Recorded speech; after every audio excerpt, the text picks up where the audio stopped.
Arturo Humberto Illa. Carrera política. Illa se afilió a la Unión Cívica Radical en 1918, fuertemente influido por la activa militancia radical de su padre y de su hermano Italo. Ese mismo año comenzó sus estudios universitarios en medio de la movilización juvenil que acompañaba la reforma universitaria. A partir de 1929, año en que se radicó en Cruz del Eje, inicia una intensa actividad política que alterna con su actividad profesional. En 1935 fue elegido senador provincial por el departamento Cruz del Eje en las elecciones del 17 de noviembre. En el Senado provincial participó activamente en la aprobación a la Ley de Reforma Agraria, que fuera aprobada por la legislatura de Córdoba pero rechazada en el Congreso de la Nación. Presidió la Comisión de Presupuesto y Hacienda e impulsó la construcción de las represas de Nuevo San Roque, La Viña, Cruz del Eje y Los Alazanes. En las elecciones del 10 de marzo de 1940 fue elegido vicegobernador de Córdoba, acompañando al gobernador Santiago del Castillo, cargo que asume el 17 de mayo de 1940, hasta que la provincia fuera intervenida el 19 de junio de 1943.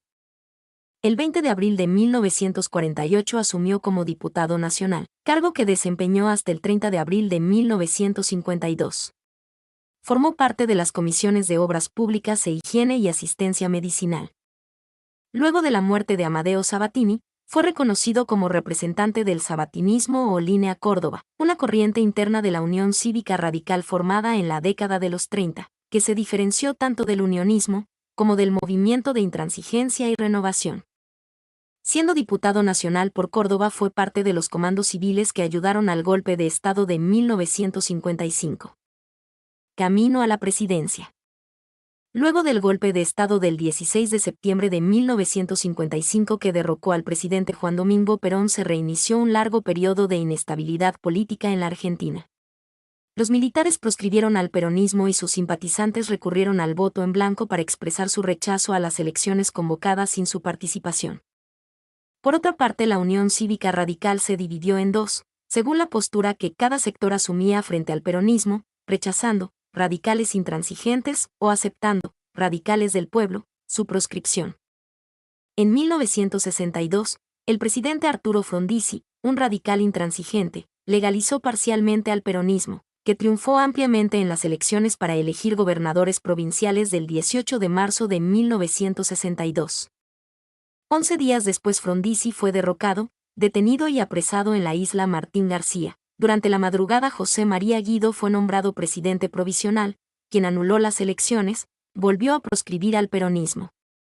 Disolvió el Congreso y convocó a nuevas elecciones limitadas y controladas por los militares. 20 y ya había resultado electo gobernador de Córdoba en esas elecciones practicadas durante el gobierno de Frondizi, pero no llegó a asumir debido al golpe. En ese momento, con el peronismo proscripto y Frondizi detenido ilegalmente, 21 se realizaron las elecciones del 7 de julio de 1963 en las que Illa resultó el candidato más votado, con un 25% del total. El sistema electoral vigente establecía la elección indirecta en un colegio electoral por mayoría absoluta de 476 electores, de los cuales la UCRP solo había logrado 168. Luego de un acuerdo con la Federación de Partidos de Centro, el Partido Socialista Democrático, el Partido Demócrata Cristiano, la Confederación de Partidos Provinciales y 3 electores de la UCRI, que en conjunto sumaban 102 electores. En la sesión del Colegio Electoral del 31 de julio, la fórmula Illa Perete resultó elegida con 270 votos, 31 votos más que el mínimo constitucional necesario. 22 El gobierno de Illa fue cuestionado a partir de la asunción, desde distintos frentes y por razones diversas. El peronismo veía llegar a la presidencia a toda una línea partidaria que había vitoreado el golpe de 1955 y que había sido cómplice de la dictadura de 1955 a 1958, aportando funcionarios civiles. Negada su participación a través de los procesos electorales, lucha política y sindical se fusionarían, para impugnar las medidas de gobierno y organizar el retorno de Perón. Presidencia. Asunción del presidente Arturo Illa por Rafael A. del Sopo, 1963, en tinta y lápiz. Discurso en Comodoro Rivadavia que participó de los actos correspondientes al Día del Petróleo, acompañado por el entonces gobernador del Chubut, el Sr. Roque González, el director de YPF, Dr. Facundo Roberto Suárez y el administrador del yacimiento Comodoro Rivadavia, Dr. Anselmo Arturo Illa asumió el 12 de octubre de 1963. Su primer acto de gobierno consistió en eliminar parte de las restricciones que pesaban sobre el peronismo. 5 días después de que Illa asumiera el gobierno, los simpatizantes del peronismo realizaron un acto conmemorativo por el Día de la Lealtad en Plaza Miserere. Se levantaron algunas restricciones electorales, habilitando la participación del Partido Justicialista en los comicios legislativos del año 1965, aunque la prohibición al general Perón siguió en pie. También se levantó la prohibición que pesaba sobre el Partido Comunista.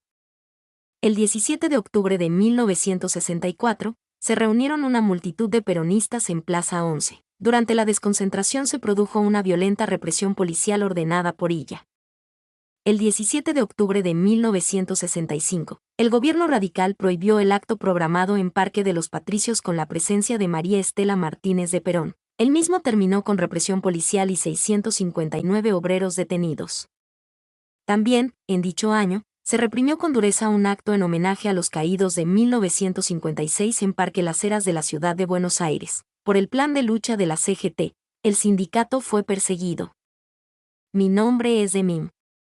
Soy tu asistente personal. Mi sitio en internet es demim.es.tl.